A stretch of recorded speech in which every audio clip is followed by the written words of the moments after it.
Esse é um daqueles casos que parece ter saído de um filme de terror, mas tudo que você vai ouvir aqui hoje aconteceu de verdade. Oi, meu nome é Gabi e no vídeo de hoje a gente vai falar um pouquinho sobre o caso da Catherine Knight.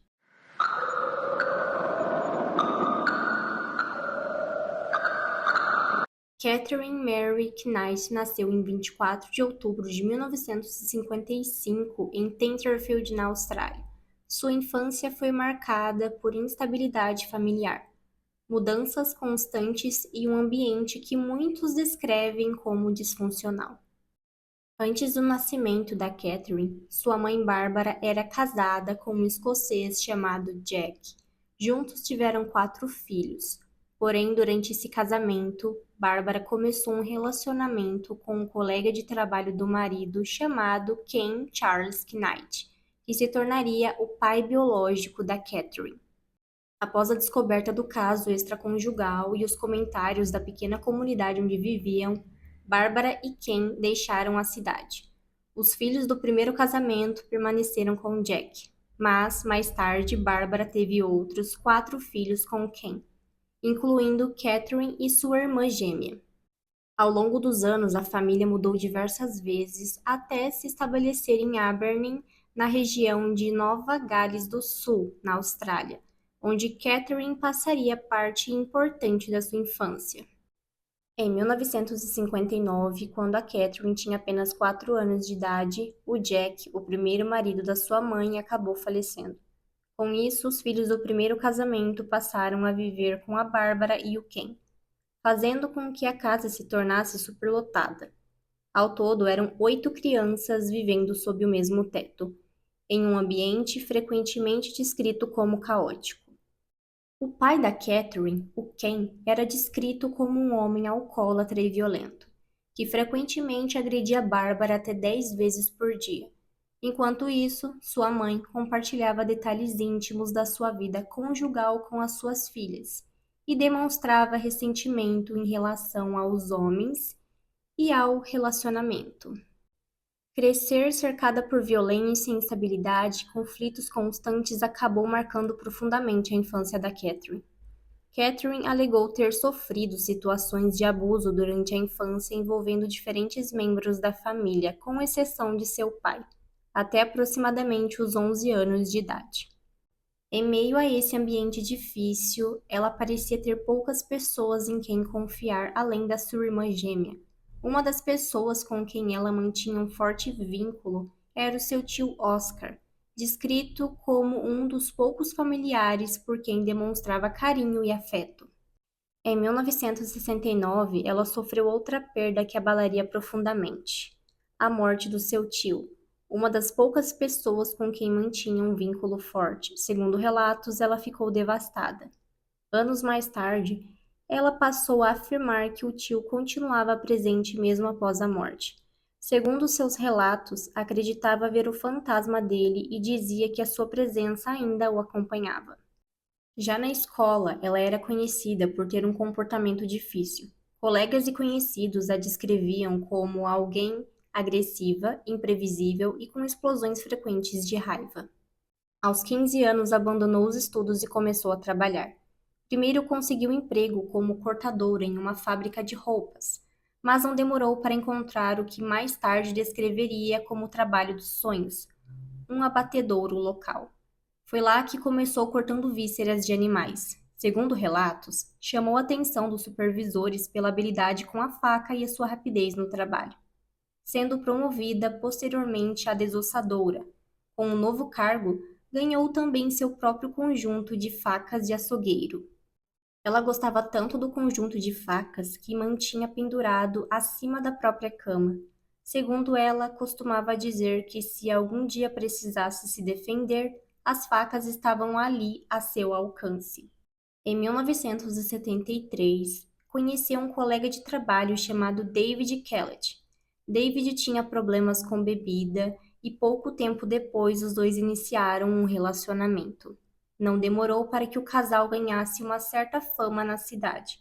Eram conhecidos pelos consumos excessivos de álcool e pelas constantes confusões em que se envolviam. Segundo pessoas próximas, também eram comum a impressão de que ela exercia grande controle sobre a relação.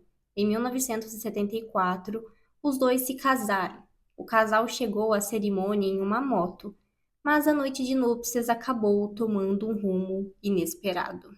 Depois que os dois foram dormir, o David acordou no meio da noite com ela sobre o seu corpo apertando seu pescoço. Ela estava furiosa porque acreditava que o casamento deveria ser consumado 5 vezes naquela noite, assim como sua mãe costumava dizer que havia acontecido em seu primeiro casamento. O que aconteceu naquela noite parecia ser apenas um sinal do que ainda estava por vir. O David tinha uma irmã chamada Sandy que morou com o casal durante algum tempo. Ela costumava dizer que os dois eram completamente opostos. Apesar disso, gostava muito da Catherine e a descrevia como uma pessoa carinhosa. Já a mãe do David tinha uma impressão bem diferente. Ela acreditava que havia algo de errado e se preocupava com as constantes mudanças de humor dela. Em alguns momentos, ela parecia calma e tranquila, mas de repente podia ficar extremamente irritada. Com o passar do tempo, essas explosões de raiva se tornaram cada vez mais frequentes. Durante esses episódios, chegava a agir de forma agressiva contra David. Segundo familiares, ele costumava alertar as pessoas próximas para que mantivessem distância quando ela entrava nesses acessos de fúria. Quando estava prestes a completar 20 anos de idade, ela descobriu que estava grávida.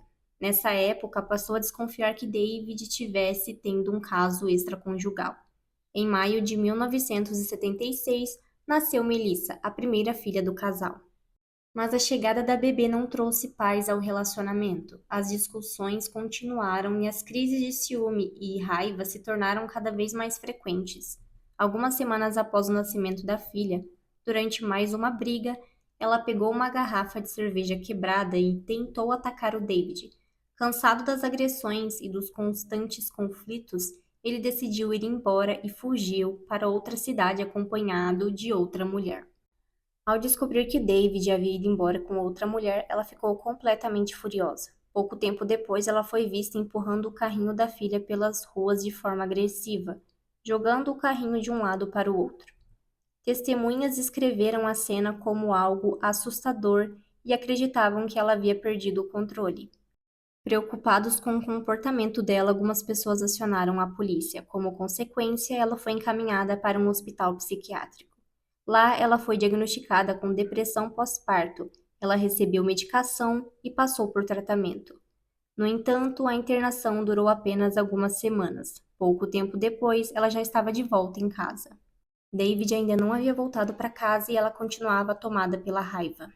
Algum tempo depois, pegou a Melissa, que tinha apenas 2 meses, colocou a bebê no carrinho e a levou até os trilhos do trem.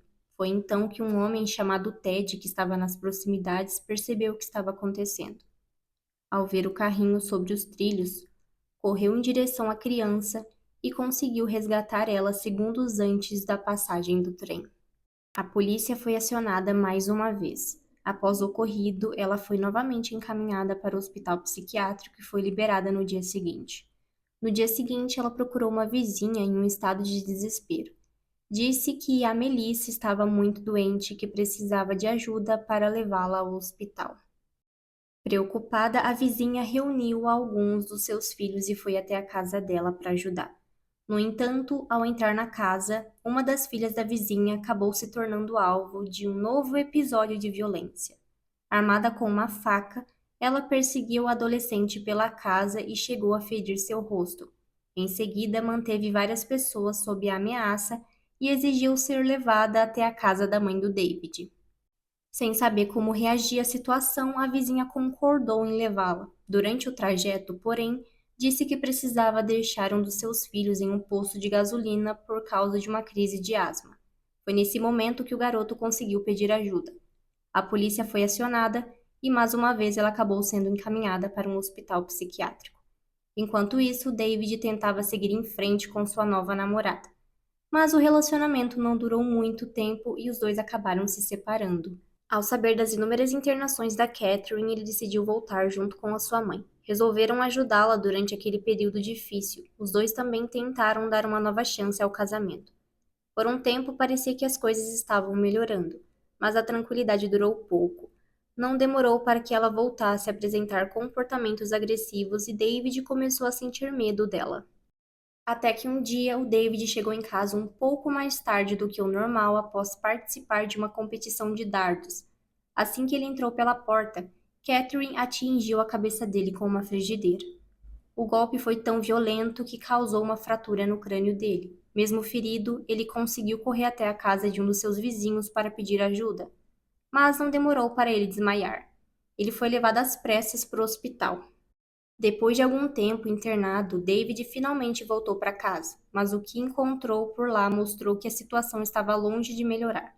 Durante sua ausência, ela havia colocado fogo em todas as suas roupas. Apesar de tudo o que tinha acontecido, ele decidiu não denunciar a Catherine para a polícia.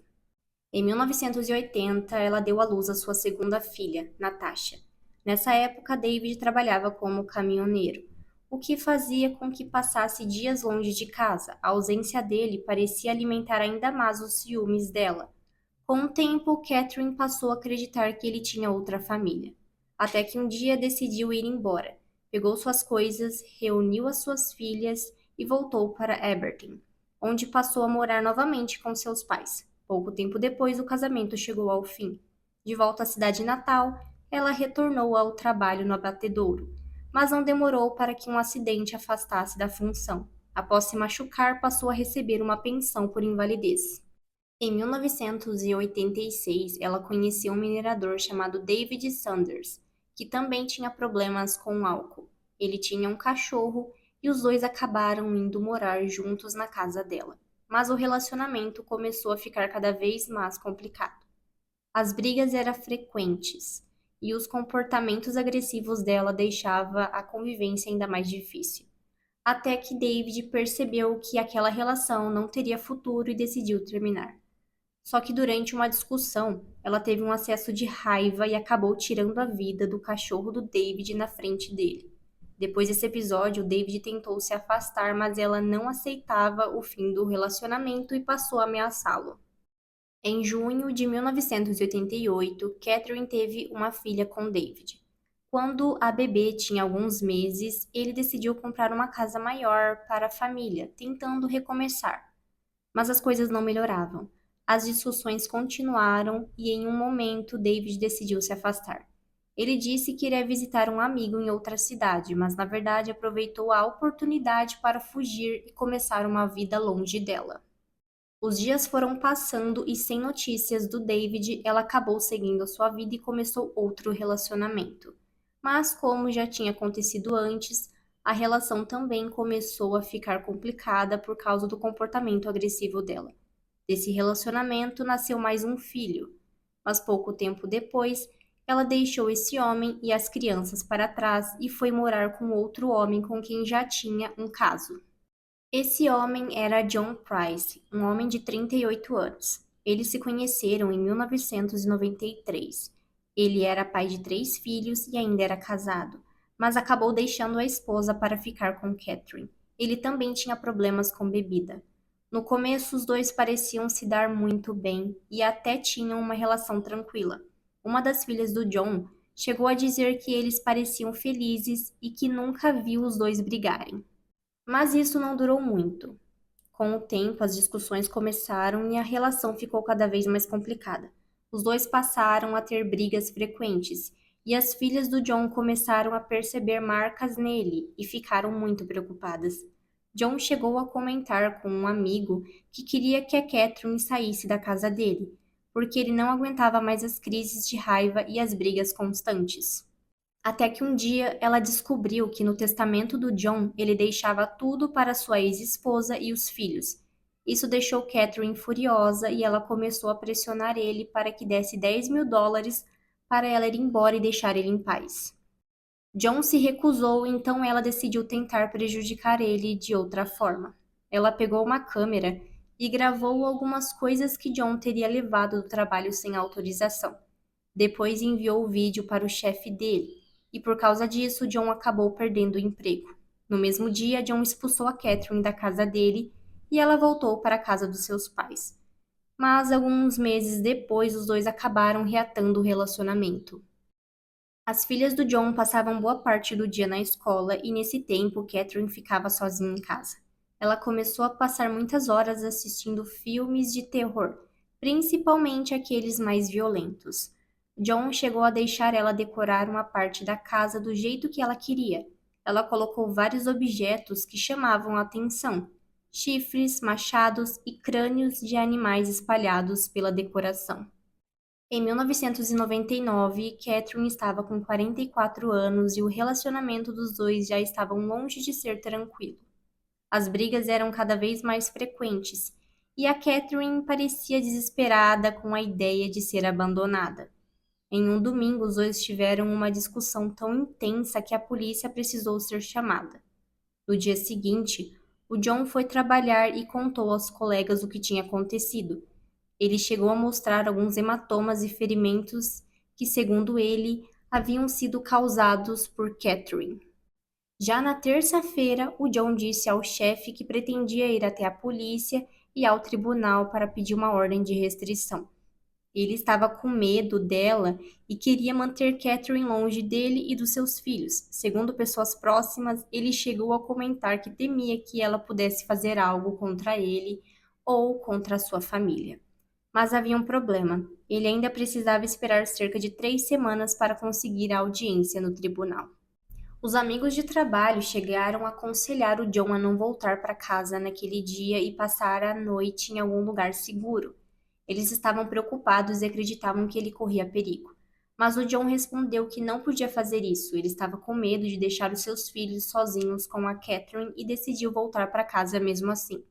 Enquanto isso, Catherine parecia estar se preparando para algo. Ela comprou um pijama novo, pegou uma câmera e passou um tempo gravando os filhos.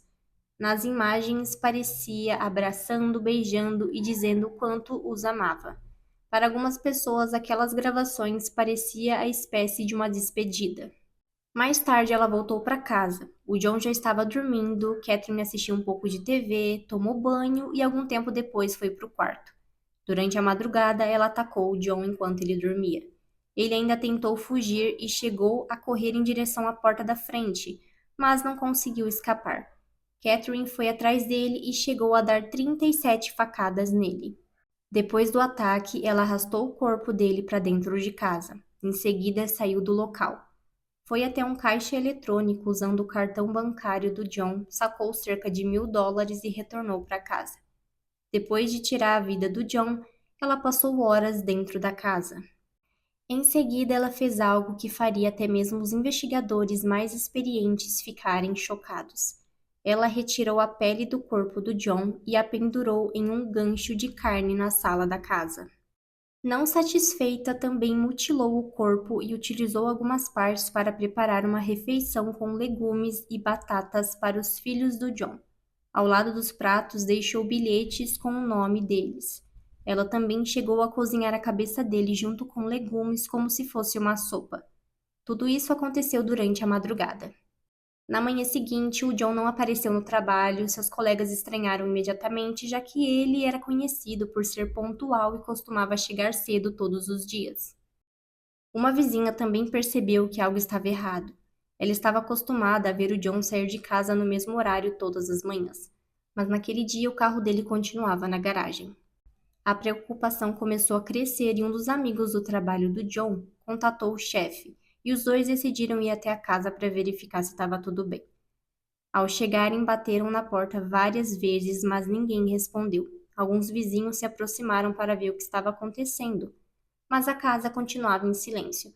Foi então que decidiram chamar a polícia. Quando a polícia chegou, precisou arrombar a porta para entrar na casa. Lá dentro, os agentes encontraram Catherine desacordada. Ela havia ingerido uma grande quantidade de comprimidos e foi levada às pressas para o hospital. Os policiais que entraram na residência ficaram chocados com a cena que encontraram. Mais tarde, um dos agentes descreveu tudo para o detetive responsável pelo caso, que também ficou impressionado com o que ouviu. Nos bilhetes deixados para os filhos do John, Catherine escreveu que se ela não pudesse tê-lo, ninguém mais teria. Ela permaneceu alguns dias internada. Durante esse período, afirmou não se lembrar do que havia acontecido naquela noite. Em depoimento, disse que não tinha memória do crime nem dos acontecimentos dentro da casa, mas as evidências reunidas pelos investigadores contavam uma história diferente. O julgamento começou em outubro de 2001. Inicialmente, Catherine se declarou inocente. No entanto, diante da quantidade de provas apresentadas, acabou sendo considerada culpada pelo assassinato de John Price. Ela foi condenada à prisão perpétua sem possibilidade de liberdade condicional, tornando-se a primeira mulher na história da Austrália a receber essa sentença. Catherine permanece presa até hoje. E o caso de hoje é perturbador. Ela fez coisas terríveis e ela vai passar o resto da sua vida presa. Comenta aqui embaixo se vocês já ouviram falar desse caso. Não se esqueça de deixar aquele like e a gente se vê em um próximo vídeo.